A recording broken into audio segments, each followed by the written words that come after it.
ठीक है, तो स्विच स्टेटमेंट और इफ एल्स दोनों सेम पर्पसेस के लिए यूज़ होते हैं। ठीक है, इफ एल्स भी कंडीशंस देखता है और स्विच स्टेटमेंट्स भी कंडीशंस देखता है। ठीक है, हमारे पास कितनी कंडीशंस हैं, उनमें से कितनी चलानी है, कौन सी चलानी है। अगर ये वाली बात हो तो हम इफ एल्स यूज़ करते हैं, और यही वाली बात हो तो हम स्विच भी यूज़ करते हैं। और इफ एल्स में मल्टीपल टाइप्स थी जो मैंने आपको बताई थी कि इफ क्या होता है, इफ एल्स इफ क्या होता है। इसी तरह स्विच के भी कुछ कुछ केसेस हैं कि जिसको अगर हम चेंज करें तो उससे आउटपुट डिफरेंट हो जाती है।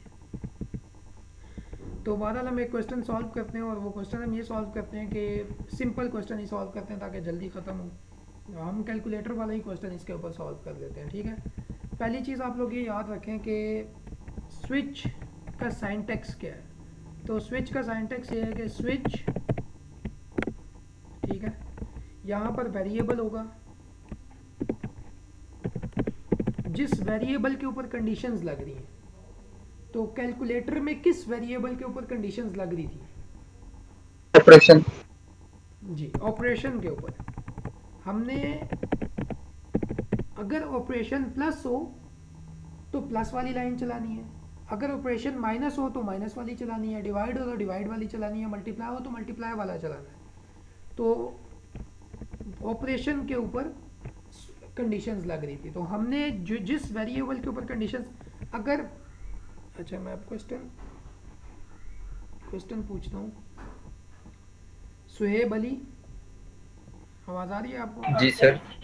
जी सर, आप आवाज़ मुझे आ ये रही है। बताओ कि अगर ग्रेडिंग वाला कोड होगा, जो हमने ग्रेडिंग वाला कोड किया था, तो जी जी। उसमें यहाँ पर मुझे क्या वेरिएबल भेजना चाहिए? यहाँ पे आप कंडीशन, ग्रेड लिखेंगे ना। यहाँ पर हम ग्रेड भेजेंगे, इधर सर ग्रेड क्वेश्चन भेजेंगे। रिपीट कर दें। जी जी, मैं सर ये कह क्वेश्चन रहा हूँ कि रिपीट जो कर हमने दें। ग्रेडिंग वाला कोड लिखा था, जिसमें यूज़र हमें मार्क्स बताता था और हम ग्रेड देते थे उसको जी सर। मार्क्स की बेस पे। तो आप मुझे ये बता सकते हैं कि इस स्विच में अगर मैं उसको स्विच से सॉल्व करूँगा तो सर यहाँ ये मार्क्स आएगा। मार्क्स आएगा, क्योंकि कंडीशंस किसके ऊपर लग रही है? मार्क्स के ऊपर लग रही है। अगर मार्क्स इतने हुए तो ये हो, अगर जी सर। मार्क्स इतने हो तो ये ग्रेड हो, अगर मार्क्स, तो ये मार्क्स के ऊपर कंडीशन लग रही है। सही है, तो यहाँ पर हम ऑपरेशन ही लिखेंगे। जी इसके सर। अलावा ये सेंटेक्स होता है कि आप इसकी दो ब्रैकेटें, इसकी भी दो ब्रैकेटें होती हैं, तो आप इसी तरह दो ब्रैकेटें डाल लोगे। उसके बाद आप जो कंडीशंस बनाते थे, जिसको आप पहला इफ़, अब अगर जब हमें हमने इसको इफ़ एल्स इफ से किया था तो हमने चार कंडीशंस लिखी थी। तो अगर चार कंडीशंस थी तो इसका मतलब हमने चार, एक इफ़ बनाया था, फिर अगला एल्स इफ बनाया था, फिर एल्स इफ बनाया था। तो यहाँ पर जब हम कंडीशंस बनाते हैं तो हम क्या लिखते हैं? केस। ठीक है, और केस के साथ हम क्या लिखते हैं?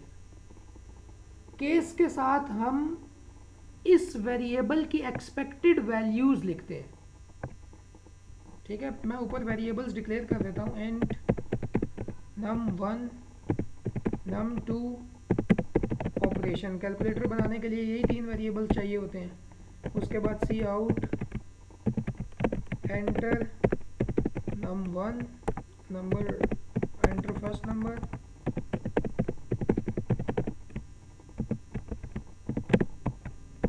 ठीक है। उसके बाद सी इन, और सी इन करके हम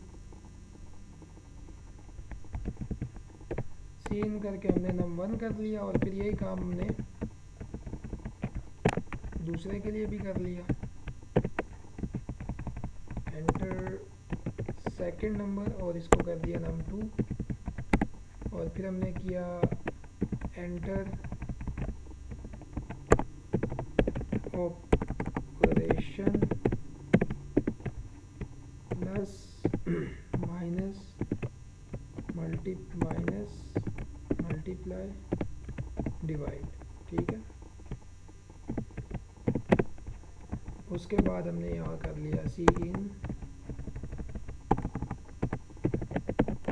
ऑपरेशन। और जब ये ऑपरेशन वेरिएबल मेरे पास आ गया तो उसके बाद मैंने स्विच लगाना है, पहले नहीं लगाना। जब तक हमारे पास वो वेरिएबल ना आ जाए जिसके ऊपर कंडीशंस लग रही हैं, जब वो मेरे पास आ जाए उसके बाद मैंने स्विच लगाना है। अब स्विच में मैंने आपको क्या बोला कि इस जगह पे केस के साथ हमने क्या लिखना होता है? केस के साथ हमने, अच्छा ये ऑपरेशन के डाटा टाइप क्या होनी चाहिए? जी फैक्टर होनी चाहिए। चार होनी चाहिए जी सर, होनी CHAR। चाहिए। ठीक है, तो ये चीज़ें अब आपको पता होनी चाहिए। इसमें सर वो लेक्चर रिकॉर्डिंग पे तो लगा जी दीजिए। जी रिकॉर्डिंग पे लगा दें, ठीक है। अच्छा स्विच, अब मैं आपको ये कह रहा हूँ कि इस केस के साथ आपने वो चीज़ लिखनी है जो इस वेरिएबल की एक्सपेक्टेड वैल्यूज़ है। इस वेरिएबल की एक्सपेक्टेड वैल्यू क्या है, इस वेरिएबल में क्या आ सकता है? प्लस माइनस मल्टीप्लाई और divide. Plus minus multiply divide. तो अगर, तो यहाँ पर मैंने क्या लिखना है, वो चीज़ लिखनी है जो इसकी एक्सपेक्टेड वैल्यू, एक्सपेक्टेड वैल्यू क्या है? प्लस। लेकिन प्लस की डाटा टाइप क्या है? करेक्टर है ना, कॉमर्स में आएगा तो सर। करेक्टर की वैल्यू सर हमेशा करेक्टर कॉमा है। में आती है, ठीक है। तो ये हो गया पहला केस, ये बन गया पहला केस। इसको टैब करके हम यहाँ ले आते हैं।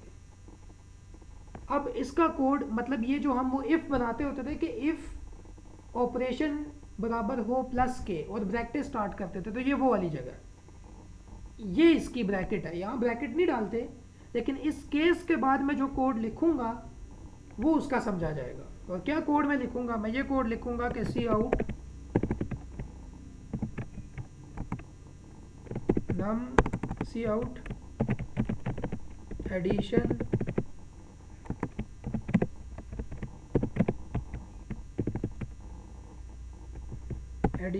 num1 प्लस num2, खत्म। यही लाइन लिखना चाहता हूँ ना मैं। जब भी प्लस क्लिक हो तो क्या जी, जी, होना सर। चाहिए? ये होना चाहिए, बात खत्म। सही। और यहाँ पर नीचे एक लिखना होता है ब्रेक। ब्रेक का मतलब ये है कि आप बाकी कंडीशंस को अब ना देखो। मेरा जवाब आ गया, जिसके साथ मैच आना था वो मैच आ गया। अब आपको ज़रूरत नहीं है कि आप बाकियों को देखो। तो ब्रेक का मतलब है कि स्विच की ब्रैकेटों से बाहर आ जाओ। तो अब नीचे जितने मर्जी केसेस बने हो, 100 केस भी बने हो, इनमें से कोई भी एक चल गया और ब्रेक उसने देख लिया, तो ब्रेक देखते ही वो स्विच से बाहर आ जाएगा। अगला क्या केस बनना चाहिए? Expected value. प्लस के अलावा उसकी एक्सपेक्टेड वैल्यू क्या है? माइनस। माइनस। तो हम यहाँ पर क्या माइनस करेंगे? मल्टीप्लाई और डिवाइड। माइनस कर देंगे। और यहाँ हम क्या कर देंगे? सब्ट्रैक्शन। और यहाँ हम क्या करेंगे? num1 minus num2। फिर मल्टीप्लाई, इसकी एक एक्सपेक्टेड वैल्यू है, तीसरी कंडीशन। तो हम इसको कर देते हैं मल्टीप्लाई, इसको कर देते हैं मल्टीप्लिकेशन,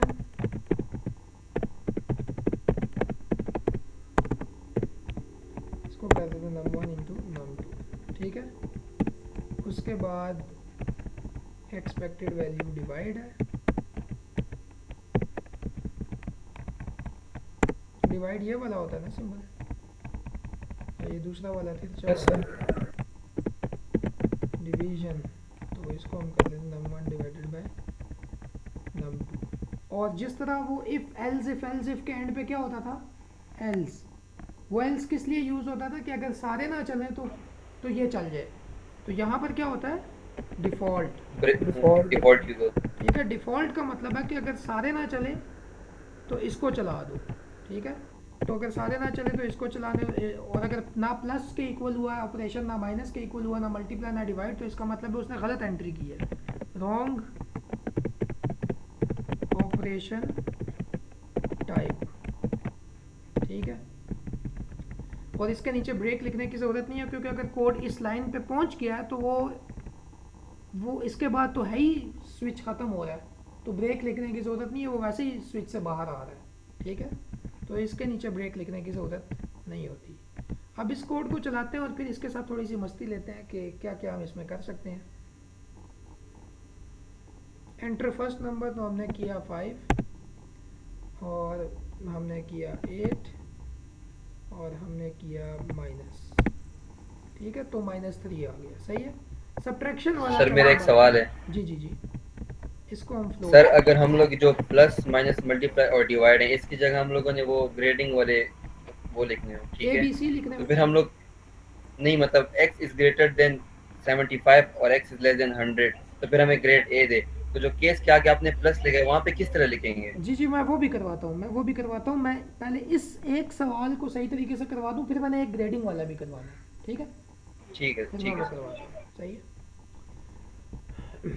अब आ गया जी, इसके अंदर हम थोड़े से मसले कर सकते हैं, थोड़ी सी मस्तियाँ कर सकते हैं, ये सवाल चेंज हो सकता है, मतलब इसका पूरा ऑपरेशन स्विच का चेंज हो जाएगा।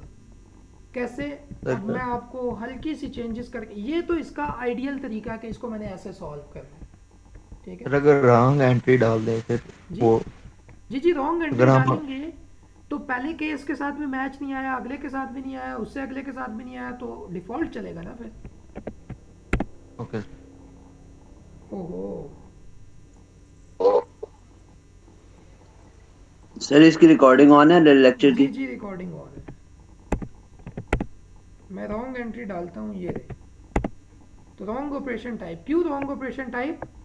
क्योंकि ऑपरेशन ना प्लस के बराबर है, ना माइनस के बराबर है, ना मल्टीप्लाई के बराबर है, ना डिवाइड के बराबर है, तो क्या चलना चाहिए? डिफ़ॉल्ट। ऐसे ही है ना? ठीक है, अब हम ये काम करते हैं कि मैं ज़रा इसमें चेंजेस करता हूँ, और सर अक्सर इस तरह के आपको सवाल देंगे आउटपुट वाले स्विच के रिलेटेड।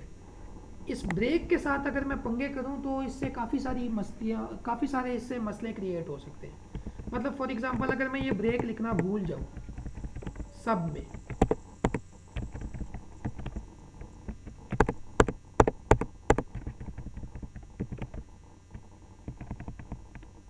मैंने सब में ब्रेक लिखना भूल गया, अब इसको चलाते हैं, देखते हैं क्या इससे अफेक्ट होता है।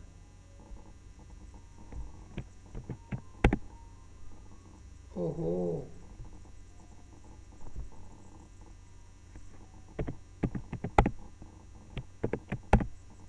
जी क्या अफेक्ट हो रहा है, समझ आ रही है कुछ? जी किसी सर जी को? इसमें सर, ब्रेक इसने नहीं वो लगाई, इस वजह से वो एडिशन सारा किया सी और आउट कर एडिशन के दिया बाद उसने। उसने सारे से आउट।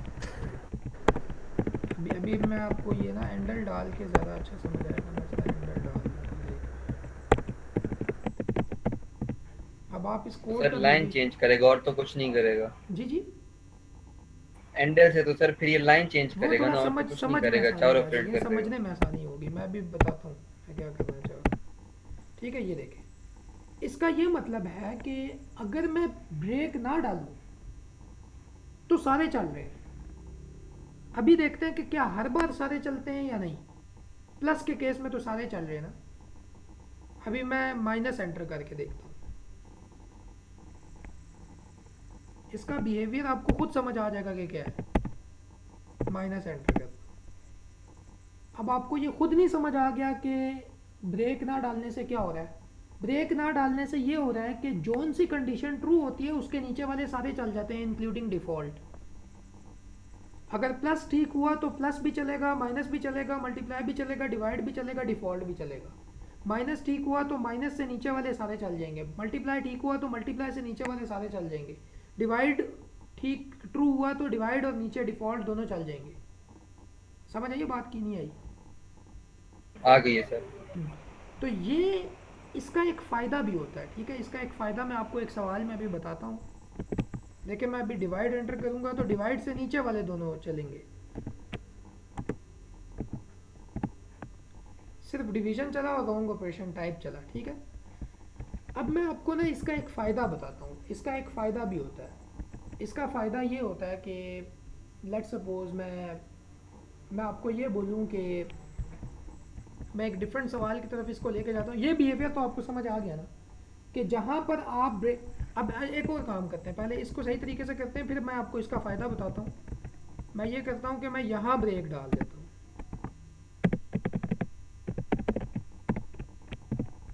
मैंने और कहीं ब्रेक नहीं डाला, मैंने यहाँ ब्रेक डाल दिया। अब मुझे कोई ये बताएगा कि प्लस एंटर करने से क्या क्या सी आउट होगा?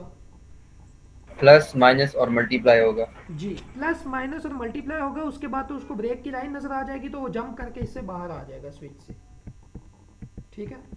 और माइनस एंटर करने से क्या होगा? माइनस और मल्टीप्लाई। मल्टीप्लाई एंटर से क्या करने से क्या होगा? सिर्फ मल्टीप्लाई, ठीक है? डिवाइड एंटर करने से क्या होगा? डिवाइड एंटर करने से डिवाइड भी चलेगा, डिफॉल्ट भी चलेगा। सबको ये बात समझ आ रही है नहीं आ रही? जी हेलो, मेरी आवाज़ आ रही है?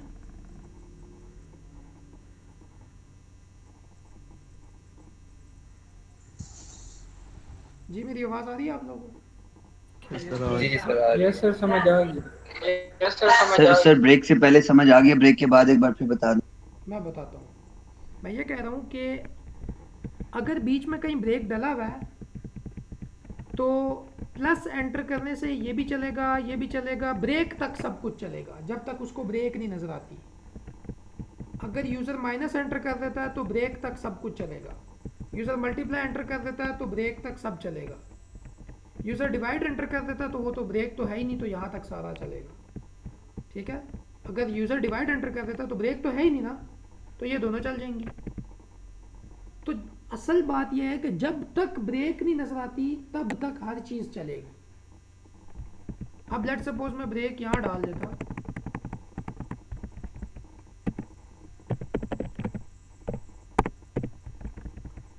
तो अब क्या होता? अब डिफ़ॉल्ट ना चलता। प्लस के एंटर करने से ये चारों चल जाते, माइनस के एंटर करने से ये ये तीनों चल जाते, मल्टीप्लाई के एंटर करने से ये दोनों चल जाते, डिवाइड के एंटर करने से ये एक चलता। डिफ़ॉल्ट कब चलता? अपनी बारी पे। अपनी बारी का मतलब कि चारों ना चले तो, चारों ना चले तो डिफ़ॉल्ट चल जाता, क्योंकि तब तो ये ब्रेक वाली लाइन चलती ही ना। अगर ये कंडीशन ट्रू ही ना हुई तो मैं तो ब्रेक पे आया ही नहीं, तो ब्रेक पे नहीं आया तो फिर तो डिफ़ॉल्ट चलेगा। ब्रेक का मतलब ब्रेक पे आ गया तो इसका मतलब है स्विच से बाहर आ जाओ, तो मैं तो ब्रेक पे आया ही नहीं।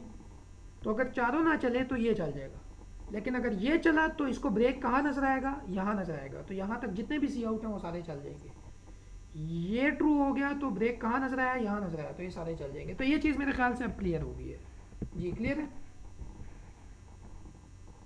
जी सर। ठीक है, अगर ये क्लियर हो गया तो अब मैं आपको इसका फ़ायदा बताता हूँ कि इस ब्रेक को छेड़ने का क्या फ़ायदा है। इस ब्रेक को छेड़ने का ये फ़ायदा है कि लेट सपोज मैं आपको एक सवाल देता हूँ, जो मैं आपको ये कहता हूँ कि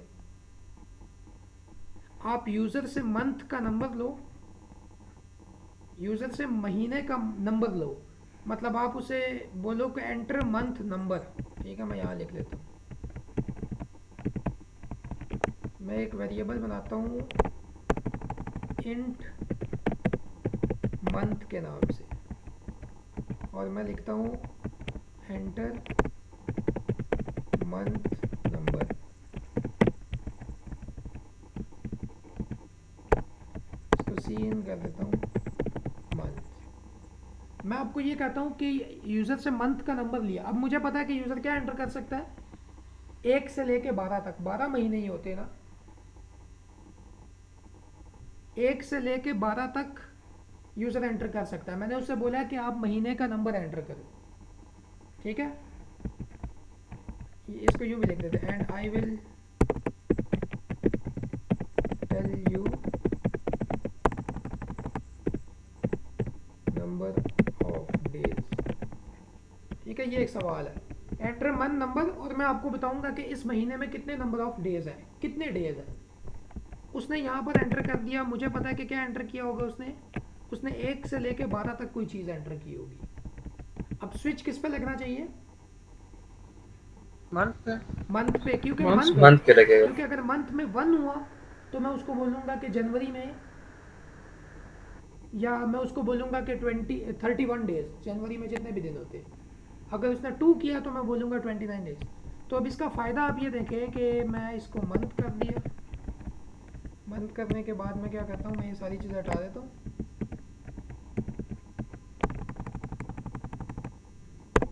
अब मुझे ये बताएं कि किस किस मंथ में 31। एक तरीका तो ये है कि मैं ऐसे सॉल्व कर लूँ, केस 1 को कॉमो में लिखना होना चाहिए या नहीं? नहीं सर, इंट में नहीं, क्योंकि इंटीजर है। ठीक है सर, int में नहीं कैरेक्टर होता। नहीं है। तो केस 1 मंथ के अंदर अगर यूजर ने 1 एंटर कर दिया तो क्या करो, सी आउट 31 डेज। ठीक है, उसके बाद क्या करो, के ब्रेक डालो, ब्रेक डाल के फिर लिखो केस 2, और इसको कर दो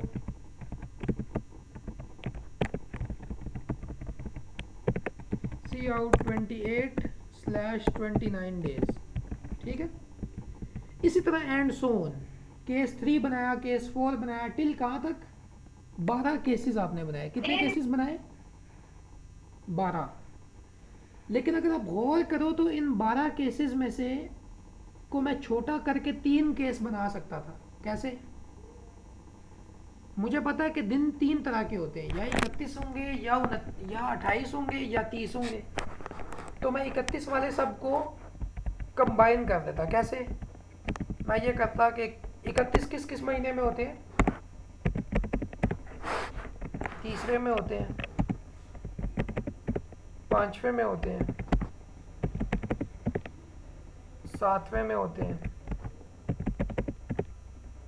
8वें में होते हैं, 10वें में होते हैं, 12वें में होते हैं। सी आउट 31। अब इस बात को गौर से समझना है, तब आपको उसका फ़ायदा नजर आएगा, वरना नहीं समझ आएगा। ब्रेक। अब देखें, हमने क्या बोला था कि अगर हम ब्रेक ना डालें तो जब तक ब्रेक नहीं होता तब तक चलता है। अगर यूज़र ने 1 एंटर किया तो ब्रेक तक सारे चल जाएंगे, ब्रेक तक सारे चल जाएंगे ना। और मैंने किसी में कुछ लिखा ही नहीं है, मैंने सबको खाली कर दिया, क्योंकि इन सब की आउटपुट क्या है? 31 दिन। तो मैंने आखिरी वाले में 31 लिख दिया। तो अगर 1 आया तब भी ये 31 चलेगा, 3 आया तब भी ये 31 चलेगा, 5 आया तब भी ये 31 चलेगा, 7 आया तब भी ये 31 चलेगा। चलेंगे तो सारे, लेकिन बाकी सारे तो खाली हैं, है ही सिर्फ एक में 31 दिन। इसी तरह मैं 30 वालों को भी एक साथ कर देता हूँ। मैं लिखता हूँ केस 4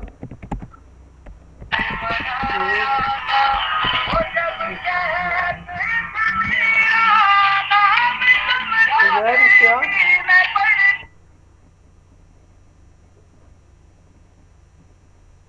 थोड़ा सा इस्लामिक टच भी दे दो फिर।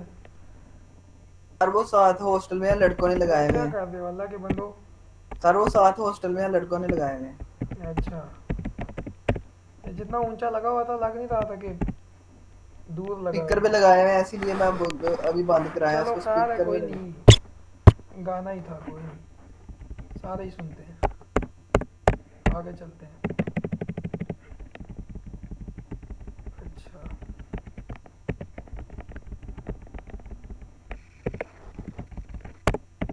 थर्टी डेज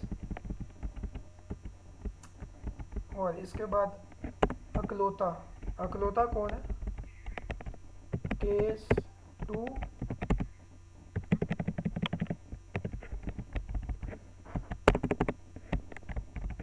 28 या 29 डेज, ठीक है। अब ये देखें, 1 एंटर हुआ तो कहाँ तक चलेगा? यहाँ तक चलेगा, मतलब एक ही लाइन चलेगी 31 डेज। ये बात समझ आ रही है? कोई रिस्पॉन्स दें। जी जी सर, आ रही है समझ। सर समझ आ रही है। 3 एंटर हुआ तो भी ये एक ही लाइन चलेगी, 5 एंटर हुआ तो भी एक लाइन चलेगी। इन सब में से कोई भी एंटर हुआ तो ये एक ही लाइन चलेगी। अगर ये ना एंटर हुए तो फिर अगले केसेस चेक होंगे। इन 4 में से कोई भी एक चला तो ये एक लाइन चलेगी, क्योंकि नीचे ब्रेक है। ये भी सारे ना चले तो फिर ये अगर ट्रू हुआ तो ये चल जाएगा, ये भी ना चला तो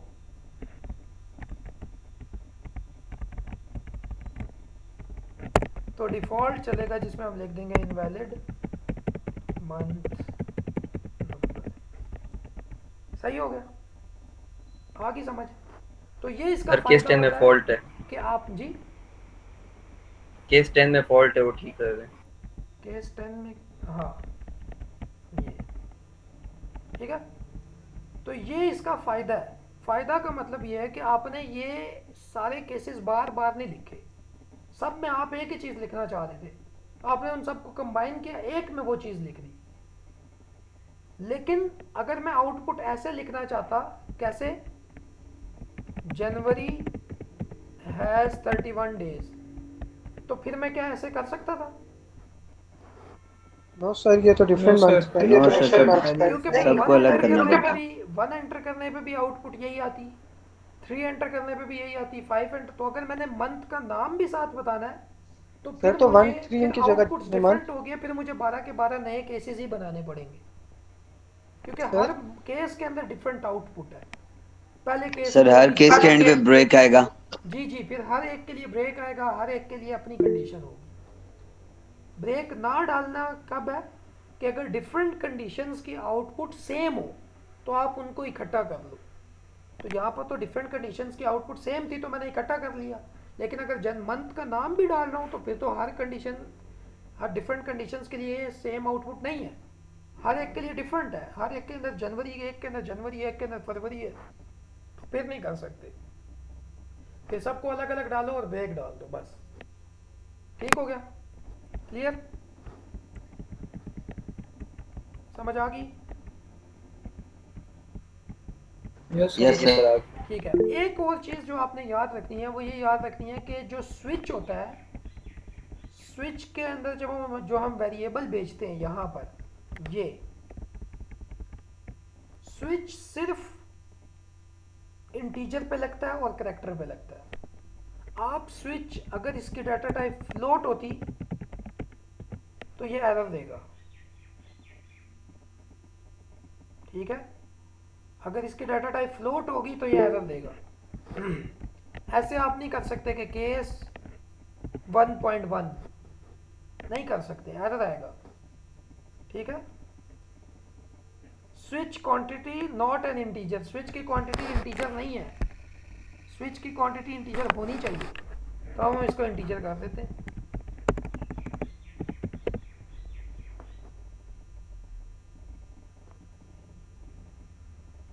ठीक है, चल गई। अब हम इससे मार्च के डेज पूछ लेते हैं। तो जनवरी एज 31 क्यों चला? क्योंकि मैंने वो ये कर दिया था। अब मैं चलाता तो ये 31 डेज आता, ठीक है? सही है। तो जो बात आपने याद रखनी है वो ये याद रखनी है कि अगर मैंने आपको कोई कोड दे दिया पेपर में या किसी भी चीज़ में और मैंने यहाँ पर जो वेरिएबल भेजा हुआ था उसकी डाटा टाइप फ्लोट हुई या डबल हुई या स्ट्रिंग हुई, तो आपने चुप करके बाकी कोड नहीं देखना, आपने लिख देना है कि एरर। स्विच के अंदर आप या इंटीजर भेज सकते हो या करैक्टर भेज सकते हो या बूलियन भेज सकते हो, इन्यूमरेशन कांस्टेंट भेज सकते हो, नंबर हो या करैक्टर हो, सही है? फ्लोट नहीं भेज सकते, डबल नहीं भेज सकते, स्ट्रिंग नहीं भेज सकते, करैक्टर भी भेज सकते हो। करैक्टर के लिए आप उसको सिंगल कॉमो में लिखोगे। ये बात क्लियर है? सर डबल दे सकती? डबल नहीं दे सकते, ठीक है? डबल दे के चेक कर लो, इसको डबल करो और आप इसके केसेस बना दो कि 1.1 2.2, तो ये एरर ही देगा। ये आपको वही बोलेगा कि switch quantity not an integer, ठीक है? स्विच, और एरर आपको इसी लाइन पे दे रहा है कि इसको इंटीजर बनाओ भाई, ये डबल नहीं है। तो ये एक स्विच का ड्रॉबैक है, ठीक है? इफ में तो आप बना सकते हो ना ऐसे, इफ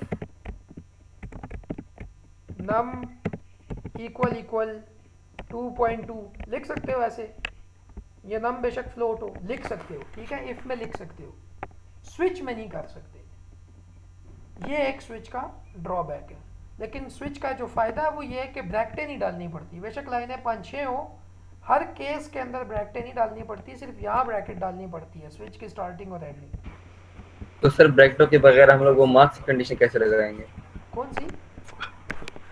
वो मार्क्स वाली के मार्क्स ग्रेटर देन 75 मैं एंड बताता हूँ, मैं मार्क्स लेस देन बताता हूँ, 100। सब्र करो, मैं उस पर आऊँगा, मैंने वो जहन में रखा हुआ है, टेंशन नहीं लेनी, सही है? अब हम उस पर आते हैं। यहाँ तक सब कुछ क्लियर हो गया। मैं ब्रैकेट इस चीज़ की बात कर रहा हूँ कि ये वाली ब्रैकेट नहीं डालनी, कि यहाँ पर आपको ब्रैकेट डालने की ज़रूरत नहीं है। कि 2 लाइनें ना, हमारा रूल क्या था कि 1 लाइन से ज़्यादा हो तो ब्रैकेट डालनी पड़ती है। यहाँ 2 लाइनें थी, मैंने ब्रैकेट नहीं डाली, ब्रैकेट डालने की ज़रूरत नहीं होती। केस के नीचे मैं 100 लाइनें भी लिख दूँ तो वो इसी केस का हिस्सा समझा जाएंगी ब्रेक तक, सही है? तो ब्रैकेट सर आपने जो कैलकुलेटर वाला बनवाया था पीछे कोड, उसमें आपने ऊपर आईओ स्ट्रीम में स्ट्रिंग भी ऐड किया था, उसका कोई पर्पस था या वैसे? उसका कोई अभी पर्पस नहीं इसमें है, भी ये इसके अंदर बाय डिफ़ॉल्ट होता है, तो आप ये डालो ना डालो कोई फ़र्क नहीं पड़ता। स्ट्रिंग अगर आप यूज़ कर रहे तो आप डाल सकते हो, नहीं यूज़ कर रहे तो आप हटा दो, लगा दो, कोई फ़र्क नहीं पड़ता, ठीक है? अब हम ओके जाते सर। हैं ग्रेडिंग वाले कोड पे जो ये बार बार पूछ रहे हैं। अब ग्रेडिंग वाले कोड में सबसे पहले तो ये मैं एक बार पेपर का सवाल दे चुका था कि ग्रेडिंग वाले कोड को आप स्विच से करो, ये मैंने एक बार सवाल दिया था, ठीक है। तो आपके ख्याल से कैसे सॉल्व होगा? अगर ये ना पूछता तो मैंने यही वाला सवाल देना था, लेकिन इसे बार बार पूछ रहा था तो फिर मैं मजबूरन बताना पड़ गया। तो कोई मुझे मतलब बता सर मैंने सकता क्लास है? को बचा लिया। अभी जब आप इसका सोल्यूशन सुनोगे तो फिर आप कहोगे कि शुक्र है कि मैंने ये सवाल पूछ लिया, ये पेपर में नहीं आ गया। अच्छा, बहरहाल क्या नाम था, इंट मार्क्स, नहीं मार्क्स तो फ्लोट में भी होते हैं, मार्क्स तो फ्लोट में भी होते हैं ना, लेकिन सर स्विच में तो फ्लोट लेकिन चलता स्विच में नहीं है। फ्लोट नहीं भेज सकते। तो एक तो ये चीज़ है कि इसको इंट रखना पड़ेगा, इंट मार्क्स, पहली चीज़। दूसरी, इसका मतलब है कि सर एक चीज पूछनी थी जी जी सर, लास्ट जो हम लोगों ने कोड लिखा था उसमें हम लोग अगर हम लोग केस लिखते हैं तो ब्रेक तक हमें ब्रैकेट, अगर ब्रेक के बाद भी हम लोग केस और लिखते हैं तो उस वो सारा एक ही ब्रैकेट में इंक्लूड होगा या ब्रेक के बाद अलग ब्रैकेट लगाना पड़ेगा? मैं ये बात कर रहा था कि मैं एक सेकंड आपको दोबारा दिखाता हूँ वो जगह। आप अगर गौर करो तो मैंने इस केस के बाद ब्रेक डाल, ब्रेक का मतलब है कि ये पूरा इस केस का हिस्सा, मुझे ब्रैकेट डालने की ज़रूरत नहीं है। ब्रैकेट सिर्फ स्विच में एक ही आएगी, कहाँ? ये वाली, जब स्विच स्टार्ट हो रहा था ये वाली, और जब ख़त्म हो रहा था ये। इसके अलावा लेट सपोज अगर मैं इस केस, पहले केस के नीचे 100 लाइनें भी लिख दूँ तो मैं ब्रैकेट नहीं डालूंगा। ये सारी लाइनें किसका हिस्सा समझी जाएंगी? ये सारी लाइनें किसका हिस्सा समझी जाएंगी? केस 1 का। केस का। कि अगर 1 आया तो ये सारी चलाओ। आई बात की समझ? Yes sir. तो ब्रैकेट की ज़रूरत नहीं होती, इसके कॉलम के बाद आप जो जो चलाओगे वो सारा चल जाएगा। अब आते हैं ओके सर, थैंक यू। इस जगह सर। पे। जी जी सर क्वेश्चन है कि फॉर एग्जांपल आपने बोला कि आप सिर्फ इंट और कैरेक्टर रिलेटेड जी डेटा टाइप। जी जी सर जब हमने कैलकुलेटर बनाया था तो हम नंबर को भी सिर्फ कैरेक्टर या इंट ले सकते थे या उसको फ्लोट कर दें? मैं आपको ये बात कर रहा हूँ कि जब हमने कैलकुलेटर बनाया था तो हमने स्विच किस वेरिएबल पे लगाया था? मतलब सिर्फ उसको ऑपरेशन पे। ऑपरेशन, तो ऑपरेशन का वेरिएबल या इंट होना चाहिए या करेक्टर होना चाहिए। उसके अलावा वेरिएबल बेशक फ्लोट हो। कंडीशंस किस पे लग रही थी? कंडीशंस तो ऑपरेशन पे लग रही थी ना, तो ऑपरेशन को या इंट होना चाहिए या करेक्टर। बाकी नंबर्स वाले बेशक फ्लोट हो, कंडीशंस तो उसके ऊपर नहीं लगी ना, उसको तो मैंने इसमें नहीं भेजा। यहाँ मैं जो चीज़ भेजूंगा वो चीज़ या इंट होनी चाहिए या करेक्टर होनी चाहिए। यही सवाल था आपका? क्या सवाल था आपका? जी आवाज़ नहीं आ रही मुझे। एक क्वेश्चन था। यही क्वेश्चन था ना? ठीक है, क्लियर है।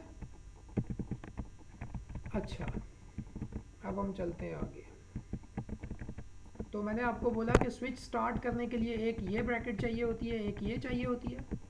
और अब हम ग्रेडिंग वाला कोड लिखने लगे हैं। सी आउट एंटर मार्क्स, उसके बाद हमने किया सी इन मार्क्स। ये बस लास्ट कॉन्सेप्ट रह गया इसका, इसके बाद लैब ख़त्म हो जाएगी। और स्विच किस पे लगेगा? मार्क्स पे, क्योंकि मार्क्स के बेस पे ये फैसला होना है। क्या फैसला होना है? कि स्टूडेंट का क्या ग्रेड है। और मैंने क्या बोला था कि केसेस क्या होते हैं? जी सर वैसे ये ऐसे भी तो हो सकता है कि सर जिनके ग्रेड सेम हो तो हम लोग 100 केसेस बनाएं और उन केसेस को सेम ही रखें। हम क्या करें? मतलब कि सर अगर 1 से लेके 40 तक अगर आप फेल दे रहे हैं तो हम जी, लोग 40 केस जी बिल्कुल ऐसा कर सकते हैं। हम बिल्कुल ऐसा कर सकते हैं कि case 0, case 1, case 2, case 3, case 4, case 40 case बनाया, नीचे लिखें सी आउट एफ ग्रेड। बिल्कुल कर सकते हैं। फिर हम 41 से स्टार्ट लेके, लेकिन हमें बनाने कितने केस पड़ेंगे? 100 केसेस बनाने पड़ेंगे। 100 केसेस। 101, 0 के लिए भी एक केस बनेगा, ठीक है। तो हमें टोटल केसेस 101 बनाने पड़ेंगे इंक्लूडिंग डिफ़ॉल्ट। 0 से लेके 100 तक 101 बनता है, ठीक है। तो 101 केसेस बनेंगे। तो ये तो आप पूरा दिन पेज पे लिखते रहोगे, case 0, case 1, case 2, case 3, case 4। ये सवाल 10 केसेस के अंदर सॉल्व हो सकता है जी, 10 भी नहीं, 10 से भी कम केसेस में सॉल्व हो सकता है। कैसे हो सकता है?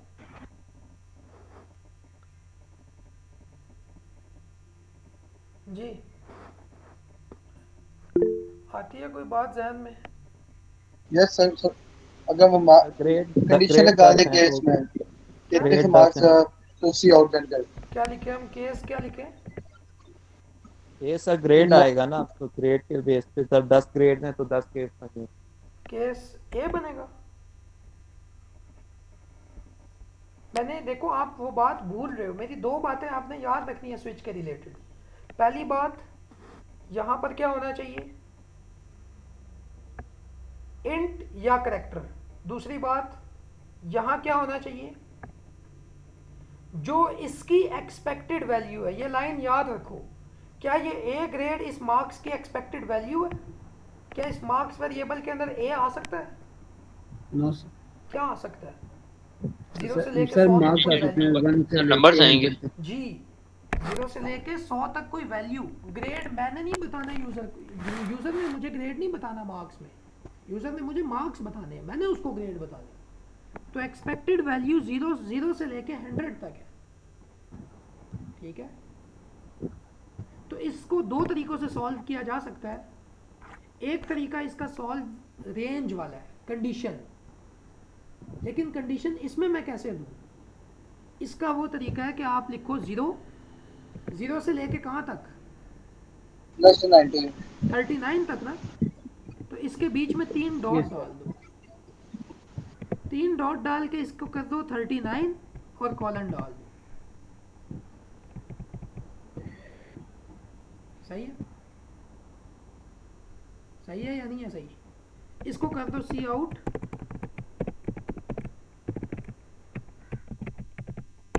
F grade. अब आपकी वाली गलती मैं नहीं करता कि पूरा कोड लिख के बाद में चेक करूं। मैं पहले एक कंडीशन को चेक कर लेता हूं जो मैंने बनाई है। मैं चेक करता हूं कि क्या ये ठीक चलता है डिफॉल्ट। अगर ये एक ठीक चल रहा हुआ तो मुझे पता चल जाएगा कि बाकी भी ठीक चलेंगे। सी आउट रॉन्ग एंट्री। ठीक है, ये स्विच यहाँ ख़त्म हो गया। इसको हम चलाते हैं। इस एक कंडीशन के अंदर कोई वैल्यू डाल के देखते हैं कि एफ मिलता है या नहीं मिलता। इससे बाहर वैल्यू डाल के देखते हैं कि एफ मिलता है या नहीं मिलता। हम एंटर कर देते हैं 37 एफ ग्रेड। ठीक है, अब हम इस कंडीशन से बाहर कोई वैल्यू एंटर कर देते हैं। हम एंटर कर देते हैं 43 रॉन्ग एंटर। इसका मतलब है मेरी जब एक कंडीशन ठीक है तो सारी ठीक होंगी। 39 भी एंटर करके देख लेते हैं, जिससे मुझे पता चल जाएगा कि 39 इंक्लूडेड है या नहीं। एफ ग्रेड, इसका मतलब है कि ये वाली भी चीज़ इंक्लूड है, ये भी इंक्लूड है। देख लेते हैं, 0 भी एंटर करके देख लेते हैं। एफ ग्रेड, इसका मतलब है कि ये भी इंक्लूडेड है, ये लेस देन इक्वल्स टू है कि marks greater than equals to 0, marks less than equals to 39। इस बात का ये मतलब है। तो अब केस 0, केस 1, केस 2, केस 3 वो सारा लिखने के बजाय हमने क्या किया, रेंज हमने 3 डॉट्स के साथ डाल दी। अगली रेंज क्या बनेगी? केस 40 42 45 42 49, जो भी आपने स्कीम अब बनानी है वो कर लो और इसको ग्रेड्स वगैरह दे दो। समझ आ गई है बात की? जी जी सर, समझ आ गया। ठीक है, तो ये ऐसे रेंज देते हैं। और इसका सॉल्व करने का एक और भी तरीका था, वो ऐसा था कि आप मार्क्स को डिवाइड कर दो 10 से, तब इसमें भेजो। इस बात का क्या मतलब है? इस बात का ये मतलब है कि मैं यहाँ से बाहर ही मार्क्स को क्या करूँ, marks equals two marks divided by 10। तो जिसके 93 तो 10 केसेस बन जाते हैं। जी, जिसके 93 होंगे उसका भी 9 जवाब आएगा, जिसका 97 होगा उसका जवाब भी क्या आएगा, 9। जिसके 99 होंगे उसका जवाब भी क्या आएगा 9, क्योंकि इंट और इंट का जवाब क्या होता है इंट। इस मार्क्स को भेज दूँ। अब मैं केसेस 10 बना दूँ। Case 9 A grade, cout A grade, ठीक है, ये लिख लेना आप लोग। फिर केस 8 ब्रेक भी डालना है, फिर केस 8 सी आउट दिस, फिर केस 7 सी आउट दिस। तो ये तब है अगर 90, 80 और 70 तो इस रेंज में। ये बात समझ आई या नहीं आई? 71 सर ये मार्क्स समझ आ गई है, लेकिन ये उस तरह नहीं है जिस तरह आपने 75 से कम और देना था और आगे और उस केस में नहीं होगा ये, उस केस में नहीं होगा ये उस केस में होगा कि अगर 90 से 100 तक कोई एक ग्रेड है, 80 हाँ से 90 तक 70, कोई 80, और 90, grade है। 100। हाँ, तो मैंने एक बताया पॉसिबल कि इस तरह भी ये हो सकता था, लेकिन वो रेंज वाला तरीका ज़्यादा बेहतर है। ठीक है, ठीक तो है ये marks equal two marks bye 10 sir, ये बात दोबारा बता दे। देखो marks equals two marks bye 10 का मतलब है कि अगर यूज़र एंटर करता है लेट्स सपोज 95, तो इस मार्क्स के अंदर क्या आएगा, इस मार्क्स के अंदर 95 आएगा। 95 डिवाइडेड बाय 10 क्या होता है? सर 9.5 9 होगा इसी तरह अगर 93 एंटर करता तो फिर क्या आता इस मार्क्स के अंदर? सर 9 मतलब 9। अब इस मार्क्स की एक्सपेक्टेड वैल्यूज क्या होती, कितनी होती?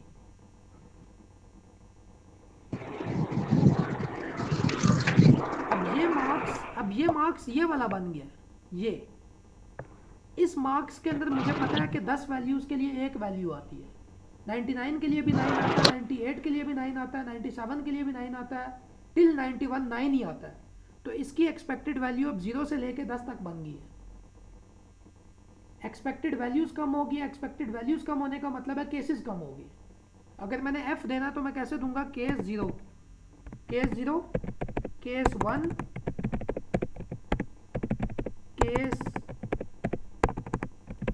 Case 2,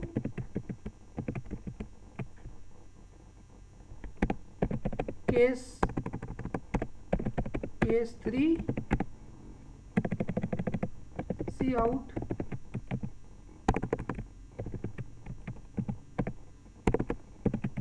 F grade. अब हो सकता है आप में से किसी के जहन में ख्याल आए कि मैंने तो बोला था कि यहाँ पर एक्सपेक्टेड वैल्यू होनी चाहिए और मार्क्स जिसके 0 होंगे उसी को f मिल रहा है, जिसके 1 होंगे उसी को f मिल रहा है, जिसको 2 होंगे उसका f मिल रहा है और जिसके 3 होंगे उसको f मिल रहा है, बाकियों को तो f नहीं मिल रहा। लेकिन इस मार्क्स, अब ये वाला मार्क्स नहीं है जो यूज़र ने एंटर किया था, ये वाला मार्क्स है। ठीक है, 3 पे क्या क्या वैल्यूज मैप हुई हुई है, 3 पे 30 से लेके 39 तक वैल्यूज मैप हुई हुई है। अगर 39 भी हुआ तो f ग्रेड मिलेगा, क्यों? 39 हुआ तो यहाँ पर ये 3 बन जाएगा, 3 बनेगा तो ये चल जाएगा। 38 हुआ तब भी f होगा, क्योंकि 38 डिवाइडेड बाय 10 3 होता है और 3 होता है तो ये वाला मैच हो जाएगा। इसी तरह 25 हुआ तो 25 डिवाइडेड बाय 10 2 होता है, 2 होता है तो ये वाला मैच होगा, ये मैच होगा तो ये चल जाएगा। बात की समझ आ रही है नहीं आ रही? जी सर इसमें हम अटेंडेंस भी डाल सकते हैं?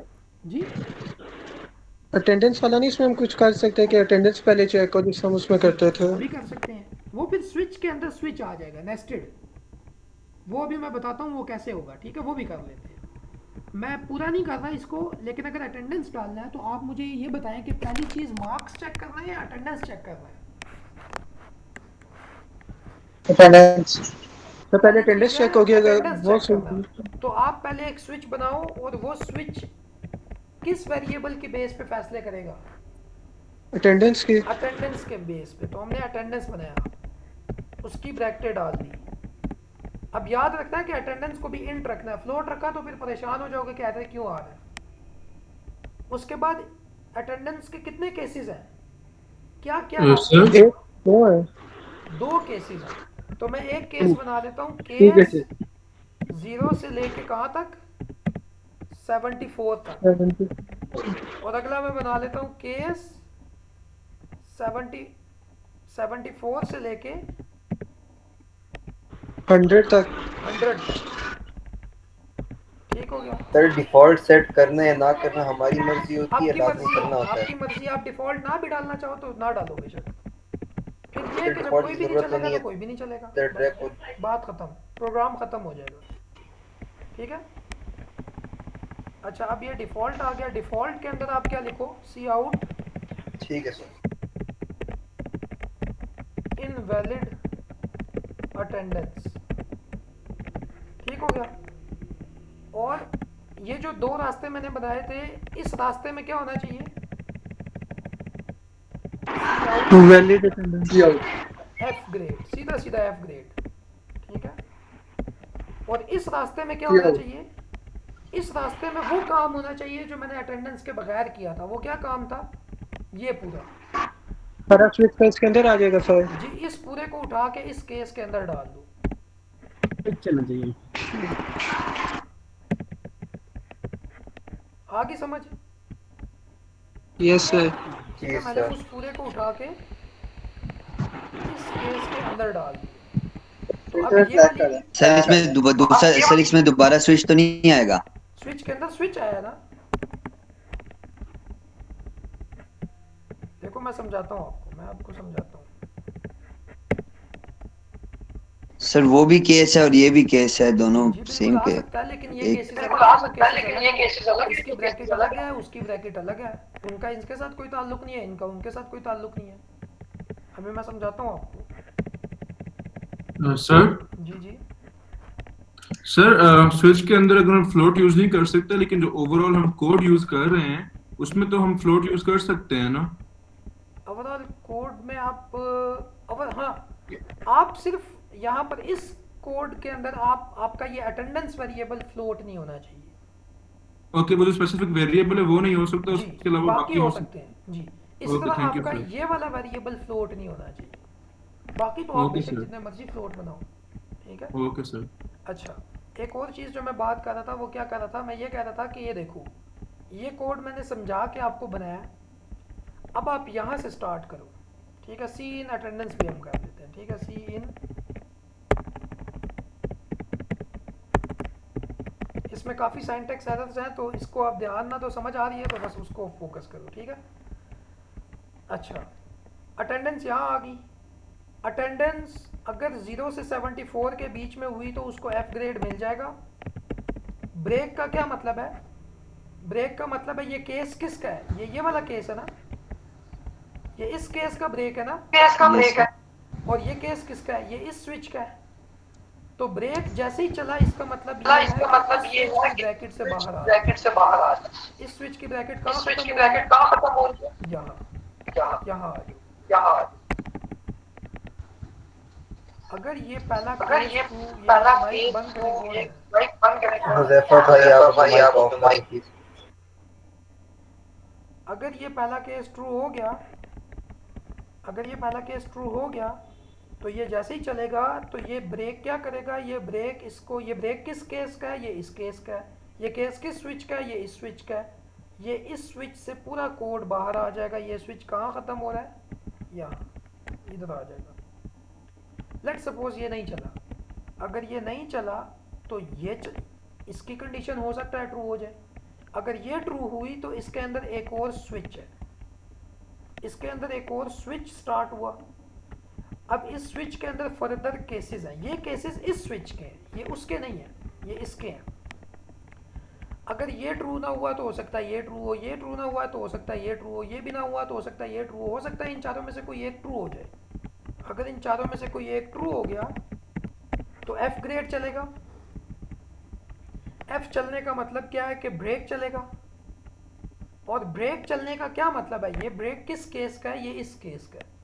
ये केस किस स्विच का है, ये इस स्विच का है। इसका मतलब है इस स्विच से बाहर निकलो। ये स्विच कहाँ ख़त्म हो रहा है, ये यहाँ ख़त्म हो रहा है, तो ये यहाँ से बाहर निकल जाएगा। लेकिन इस बाहर वाले का डिफ़ॉल्ट क्या चलेगा या नहीं चलेगा, नहीं चलेगा। ये इसलिए नहीं चलेगा क्योंकि इसकी ये वाली कंडीशन ट्रू होगी। ब्रेक, इसकी ये कंडीशन ट्रू हुई तो तभी तो ये अंदर गया था। अगर ये यहाँ अंदर चला गया तो फिर ये डिफ़ॉल्ट कैसे चल सकता है। बात की समझ आई या नहीं आई। इसी तरह अगर ये यहाँ अंदर चला गया, यहाँ अंदर चला गया और ये वाले चारों ना चले, तो अगर ये ना चले तो डिफ़ॉल्ट चलेगा, ये चल जाएगा रॉन्ग एंट्री। और अगर ये चल गया तो इसका इसके साथ कोई ताल्लुक नहीं है, ये वाला नहीं चलेगा, ये क्यों नहीं चलेगा? क्योंकि ये चल गया था तभी तो ये यहाँ आया था, तो सिर्फ ये वाला डिफॉल्ट चलेगा। बात की समझ आ रही है? इसी तरह Yes, sir. स्विच के अंदर आप फर्दर इफ एल्स भी बना सकते हो। मतलब आप ये वाला कोड इफ एल्स से कर सकते थे कि आप कहते स्विच के अंदर मैं इस पर्टिकुलर केस के अंदर चूंकि उसकी अटेंडेंस शॉर्ट नहीं है तो मैं यहाँ इफ बना दूँ, इफ मार्क्स ग्रेटर देन ऐसे, marks greater than 90 and marks less than 100, cout A grade. ठीक है, तो आप इस तरह इफ केस के अंदर इफ एल्स बना सकते हो। वो इफ एल्स कब चेक होंगे? जब ये केस चेक होगा, जब ये केस ट्रू होगा तो ये इफ एल्स चेक होंगे। फिर इनमें से जो जो ट्रू हुआ वो चल जाएंगे, जो नहीं ट्रू होंगे वो नहीं चलेंगे, फिर इस केस से बाहर आ जाएंगे। और जब ये केस चल गया था तो इसका मतलब है डिफ़ॉल्ट नहीं चलेगा, तो फिर ये नहीं चलेगा। ये केस ना चला तो इसका मतलब है डिफ़ॉल्ट चल जाएगा, अंदर वाले सारे इफ एल्स स्किप। तो मेरे ख्याल से काफ़ी एक्सप्लेनेशन होगी इस चीज़ की। हर पॉसिबल केस मैंने डिस्कस कर लिया, हर पॉसिबल टेक्निक, हर पॉसिबल मेथड, जो जो इसमें हो सकता था मैंने वो सारी चीज़ें डिस्कस कर ली। इसके फ़ायदे, तो किसी को कोई चीज़ अगर नहीं समझ आई तो वो मेरे से भी पूछ सकता है। किसी ने हाथ खड़ा किया जी, अजलान मोहम्मद। सर ये स्विच के अंदर जो इफ आपने लगाया ये प्रोग्राम जरा दोबारा दिखाएं। ये जी, ये आप यहाँ नहीं कर सकते, मैं आपको बता रहा हूँ। ये किसी ने भी ये गलती नहीं करनी।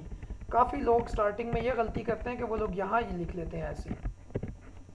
ये जिसने किया तो सीधा सीधा 0 मार्क्स मिलेंगे। ठीक है, ये वाला जो मैंने इफ बनाया ये कब चलेगा? अगर केस 74 से 100 के दरमियान हो। अगर केस 74 से 100 के बीच में, और केस किसके ऊपर लगा हुआ है? अटेंडेंस। अगर अटेंडेंस 75 से 100 के बीच में हुई तब ये चेक होगा, तब भी ये चलेगा नहीं, गारंटी नहीं है कि चलेगा, तब ये चेक। ठीक है सर, तो हम लोग इसके अंदर और भी इफ लगा सकते हैं ना? जी जी, इसके अंदर और भी इफ डाल सकते हैं। मतलब grade A B C D जितने ग्रेड देने सारे चाहते हैं इफ लगा दो। इसके अंदर उनकी ब्रैकेटें भी डाल दो। ठीक है, ठीक है, इसके अंदर आप जो करना चाहते हो कर सकते हो। ठीक है, ठीक है सर, थैंक यू। अगला इफ बेशक पूरा डाल दो, ये लो, उसको बी ग्रेड कर दो।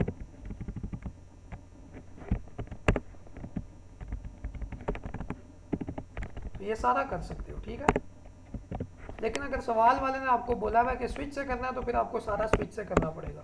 सवाल वाले ने कुछ नहीं कहा, आप अपना कोड लिख रहे हो, प्रोजेक्ट के लिए बना रहे हो, तो फिर आपकी अपनी चॉइस है, जो मर्जी चीज़ यूज़ करो। आपको हर टेक्निक मैंने समझा दिया, इफ समझा दिया, इफ एल्स इफ समझा दिया, स्विच समझा दिया, हर एक के यूजेस बता दिए, हर एक के ड्रॉबैक्स बता दिए। ठीक है, मैंने सब कुछ आपको बता दिया।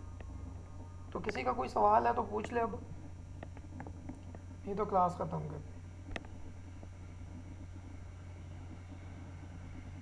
ठीक है, रिकॉर्डिंग मैं स्टॉप कर रहा हूँ। 53 मिनट